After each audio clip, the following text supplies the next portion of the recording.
আসসালামু আলাইকুম, কেমন আছেন সবাই? আলহামদুলিল্লাহ, আমরা কিন্তু ভালো আছি। কাছে দূরে, দেশে এবং দেশের বাইরে যে যেখান থেকে আমার ভিডিওটি দেখছেন বা শুনছেন, আশা করি আল্লাহর রহমতে সবাই ভালো আছেন। তো রমজান মাসও চলে আসতেছে, এদিক দিয়ে শরীরও অসুস্থ ছিল, সেজন্য কোনো কাজকর্মই করা হয় নাই। তো ভাবতেছি আজকে যেহেতু শুক্রবার, মেয়ের স্কুল বন্ধ আছে, তো আজকে একটু কাজ করেই ফেলি। তো আমি কিন্তু আজকে ঘরটর সব কিছু জায়গা পরিষ্কার করে নিতেছি। সেই সাথে কিন্তু এই যে এসিটাও আমার মেয়ে সুন্দর করে পরিষ্কার করে নিতেছে। আর আপনারা তো দেখছেন মেলা থেকে যে এসির কভার টানছি, তো একটু মোছার জন্য লাগাইতে পারতেছিলাম না। তো এসির ভিতর সাইডটা কিন্তু পরিষ্কারই আছে, কারণ জ্বর নাকি শীত আসছিল, তখন পরিষ্কার করেই কিন্তু বন্ধ করে রাখছিলাম। তো আর তো চালানো হয় নাই। তো এখন এসির কভারটা লাগিয়ে নিব, হয়তো বা 2-1 মাস পর থেকে এসি ছাড়তে হবে। 2-1 মাস ফ্যানের বাতাসেই চলবো। এখন অবধি ফ্যান ছাড়ি নেই, হয়তো বা সামনে 2-1 মাস ফ্যান চললে পরে হয়তো বা এসিটা লাগবে আর কি। তো মেয়ে সুন্দর করে পরিষ্কার করে নিতে নিতে, আর এসি পরিষ্কার, ফ্যান পরিষ্কার, এই কাজগুলো কিন্তু আমার মেয়েই করে, যেহেতু আমার আর কি গাড়ে ব্যথা হয় এরকম করে কাজ করলে। তো মেয়ে কিন্তু এদিক দিয়া ওয়াল, তারপর পর্দার কাপড়ের যে স্ট্যান্ড আছে, তারপরে জানালা, সব কিছু কিন্তু সুন্দর করে পরিষ্কার করে নিচ্ছে আমার মাইয়ায়। তো আমি এলা এদিক দিয়ে এসির কভারটা লাগাই নেব আর কি। তো মেয়েরে বলছিলাম যে তুমি লাগাও, বলতেছে যে আমি সুন্দর করে হয়তো বা লাগাইতে পারতাম না, তুমি আগে লাগাও। তো পরে দেখলাম কি যে একা আর কি লাগানো সম্ভব হইতেছে না, তো মা মেয়েরা দুইজন দুইরেই কিন্তু লাগাইছি। তো আমার এসির কভারটা কীরকম হয়েছে বলবেন। এসির কভারটা কিন্তু অন্য কালারও ছিল, কিন্তু আমি এইটাই আনছি, কারণ ওই যে ঘরের উপরের যে পাইপিংটা আছে ওইটার সাথে মিল রেখে কিন্তু আমি এই কালারটা নিয়েছিলাম। তো আর এই তো এদিক দিয়ে কিন্তু আমার মেয়ে ফ্যানটাও পরিষ্কার করে নিতেছে। তো আজকে কিন্তু সবগুলো রুমের ফ্যান পরিষ্কার করা, রুম যারা মোছা, সব কিছু কিন্তু ইনশাল্লাহ আজকে করব। মনে হইতেছে যে মাথার থেকে বড় একটা ফোঁচা নামতেছে, কবে করবো ভাবতেছিলাম। আর পর্দার কাপড়গুলো কিন্তু পরিষ্কার করে নিব। তো আমি এক এক করে সব রুমের পর্দার কাপড়গুলো খুলে নিতেছি, প্রচুর রোদ উঠছে। তো পর্দার কাপড়টি যে আজকে দেবো সেরকম কোনো পরিকল্পনা ছিল না। তো মেয়ে বলতেছে যে বাড়িতে যেহেতু আছি, তো তুমি আজকেই করে নাও। তো আমার ছেলেরে রাখলে আমার একটু উপোষণ হয়, সেই জন্য ভাবলাম যে তো করেই নিই। তো আমি কিন্তু সব রুমের পর্দার কাপড়গুলো খুলে নিতেছি, সুন্দর করে সবগুলো ধুইয়া ছাদে দিয়ে আসবো আর কি। আর এই যে দেখেন আমার আলমারির উপরে আর কি অনেক দিন হয়ে গেছে, বেশ কয়েকদিন, বেশ অনেক মাসই হয়ে গেছে যে পরিষ্কার করা হয় না। তো উপরে কিন্তু আমি কাগজ দিয়ে রাখছিলাম, কাগজের মধ্যে অনেক ময়লা পড়ছে। তো সেগুলো ধুয়ে কিন্তু আজকে ছাদে রোদ্রে দিয়ে আসবো, শুকায় আইন না আর কি আলমারির উপরে পরিষ্কার করে তারপর আবার বিছিয়ে রাখবো।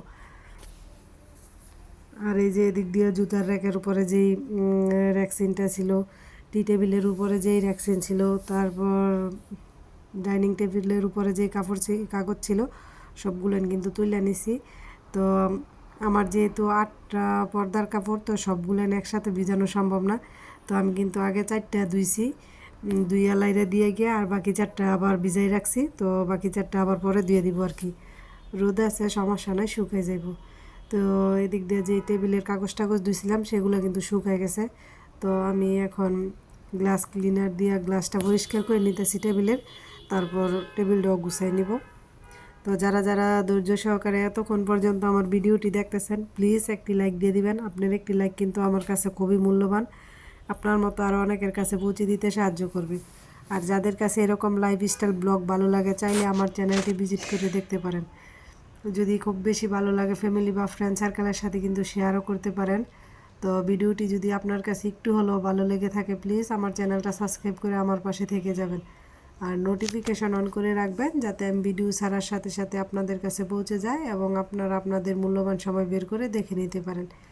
আর যারা এই কাজটি করে নিয়েছেন তাদেরকে অসংখ্য ধন্যবাদ। তো এদিক দিয়ে কিন্তু আমার টেবিলটাও পরিষ্কার করা হয়ে গেছে। তো টেবিলটাও এখন আমি গুছাই নিব। আর এই তো এদিক দিয়ে কিন্তু আমি পেঁয়াজ, কাঁচামরিচ, এরপরে হলুদের পাখি, লবণ দিয়ে দিলাম। আর এতে কিন্তু আমি কেসকি মাছ দিয়ে দিব, কেসকি মাছ দিয়ে ভাজি করব। তো আপুরা কি এরকম করে ভাজি করেন কিনা জানি না, তো আমি সব সময় কিন্তু কেসকি মাছ এরকম করেই ভাজি করি। আর এদিক দিয়ে প্যানের মধ্যে কিন্তু তেলটাও দিয়ে দিছি, তেল গরম হয়ে আসলে পরে মাছগুলো দিয়ে দিব। এরকম করে মাছ ভাজা করলে কি হয়, একটা মাছও আর কি খইব না, একটার সাথে একটা লাগবো না, সব জোরজোড়া থাকবো, সুন্দর হইব। আর কি খেতেও বেশ মজা হয়।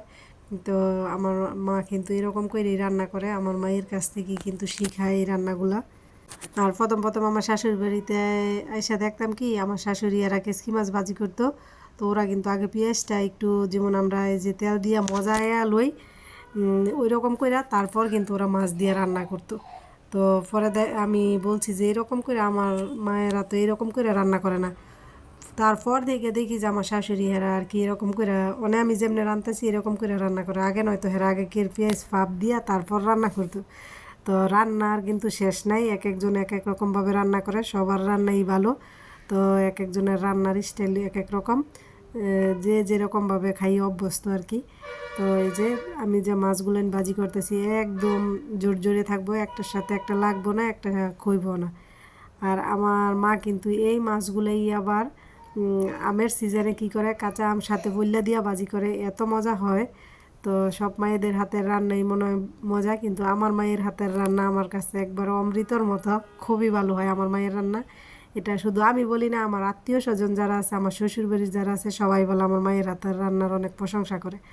আর এই তো এদিক দিয়ে কিন্তু রান্নাটা পড়াই শেষের দিকে। তো কিছু ধনিয়া পাতাটাও কিন্তু আমি সাথে দিয়ে দিলাম। তো আমার হাজব্যান্ড আর কি আমার মায়ের হাতের রান্না খুবই পছন্দ করে। হ্যাঁ, যে খুব সুন্দর করে অনন্যার আম্মু আর কি অনন্যার নানু রান্না করতে পারে। তো এই আর কি।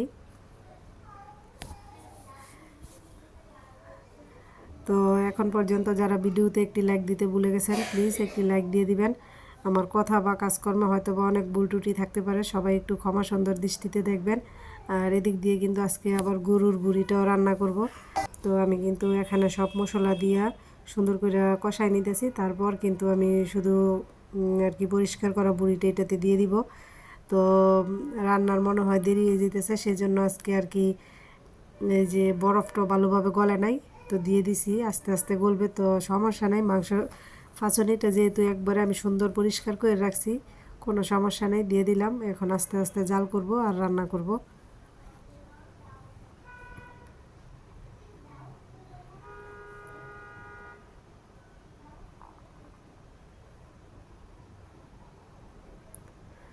তো এদিক দিয়ে কিন্তু আমার মাংস আর কি পাঁচনিটা কষানো হয়ে গেছে।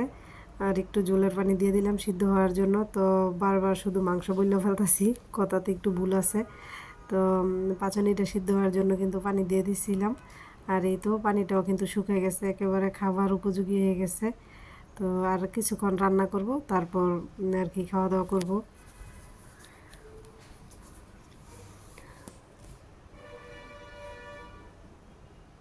তো সবাই ভালো থাকবেন, আমাদের জন্য দোয়া করবেন, আমিও সবার জন্য দোয়া করি। আল্লাহ হাফেজ।